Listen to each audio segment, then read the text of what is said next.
నువ్వు అవమానపరిచేవారిని దేవుడు హెచ్చించుకుంటూ వెళ్ళిపోతాడు, నువ్వేమో ఇంకా సిగ్గులోనే బ్రతుకుతూ ఉంటావు. ఎంతమంది నమ్ముతున్నారు దేవుడు లోకమని ప్రేమిస్తున్నాడు ఈ రోజు కూడా అంటారా? హల్లెలూయా బిగ్గరగా చెప్తారా? ఈ రోజు కూడా దేవుడు ప్రేమిస్తున్నాడు. నువ్వు ఎవరినైతే అసహించుకుంటున్నావు వారిని కూడా దేవుడు ప్రేమిస్తున్నాడు. నువ్వు అసహించుకోవడానికి కారణం వారు నీకు చెడు చేశారని.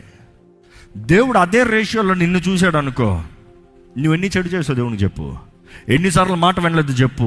ఎన్ని దేవుడు చేయొద్దన్నది చేసావు, ఎన్ని చూడొద్దన్నది చూసావు, ఎన్ని వెళ్ళొద్దన్నది వెళ్ళావు, ఎన్ని తినద్దన్నది తిన్నావు, ఎన్ని ఆయనను నువ్వు అడుగుతున్నావు. కృప ఈ మాటలను నేను ఎందుకు మాట్లాడుతున్నాను తెలుసా?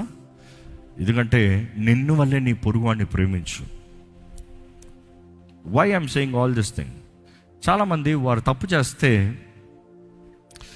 చేసిన తర్వాత దేవుని దగ్గరికి వెళ్తే, నేను తప్పు చేశానయ్యా క్షమించు ప్రభా, నేను సరిగ్గా బ్రతుకుతాను ప్రభా, నన్ను ఇంక విడిపించు ప్రభా అని ప్రార్థన చేసి ఏం తెలియని వాళ్ళుగా ముందుకు వెళ్ళిపోతారు. గుడ్, వెళ్ళు. కానీ నిన్నెంత వేగంగా క్షమించుకున్నావు, నిన్నెంత వేగంగా సెట్ చేసుకున్నావు, నువ్వెంత వేగంగా నేను క్షమించబడిన వాడిని, నేను విమోచించబడిన వాడిని, I'm redeemed, I'm so and so in Christ అని వెళ్ళిపోతున్నావు.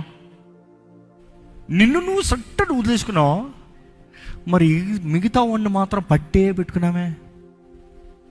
అర్థమవుతుందా? నిన్ను ఎలా నువ్వు దేవుని సన్నిధిలో క్షమించుకుని విడిపించుకోగలుగుతున్నావో